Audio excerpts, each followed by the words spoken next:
जी बाबा तव्हांजो नालो छा आहे? अलादीनो जी अलादीनो कोलाची अलाह किथां आया था? जामशरी में जामशोरे मां। जी, जी। अच्छा कहिड़ी पोस्ट तां अप्लाई कया?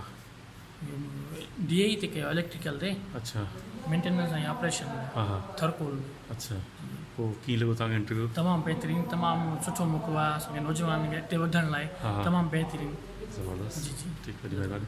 वाह तव्हांजो नालो? अब्दुल सत्तार मेमन अच्छा किथां तव्हां आहियो? नौशार फिरोज़ खान। नौशर फिरोज़ खां।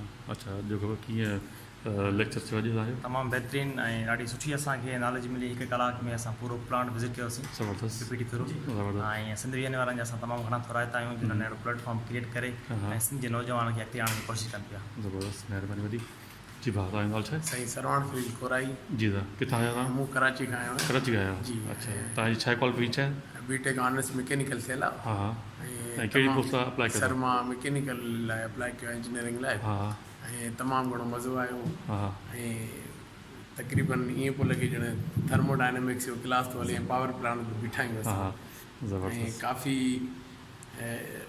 साल मां कमु बि कयो आहे इंजीनियरिंग फील्ड में हा, पर हा। एतिरो माना रिस्पॉन्स न मिलियो आहे जेतिरो असांखे सिंध विजन वारनि ॾिनो हा, हा। ऐं सिंधी नौजवाननि लाइ हिकिड़ो रस्तो खोलियो आहे। ज़बरदस्त मां तमामु घणो शुक्रगुज़ार आहियां ठीकु साईं जो। महिरबानी। जी दादा तव्हांजो कपिल नालो? कुमार जी दादा किथां तव्हां?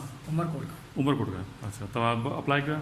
अप्लाई कयो आहे इलेक्ट्रिकल इक्विपमेंट जेके आहिनि जेके हैंडलिंग इक्विपमेंट आहिनि जनरेशन कीअं थी थिए हा, हा। How to maintain the power transmission lines हा, हा। उन्हनि जे लाइ कि जीअं न असीं आराम सां ट्रांसमिट करे सघूं।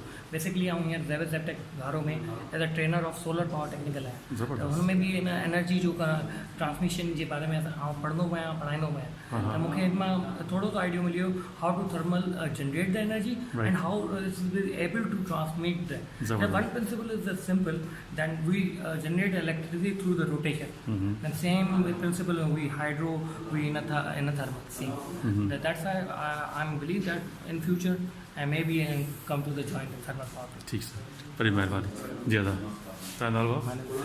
जी खेताराम खेताराम किथां आहियो? थरपड़ा में। तव्हां कहिड़ी जॉब लाइ अप्लाई कयो आहे? Professional and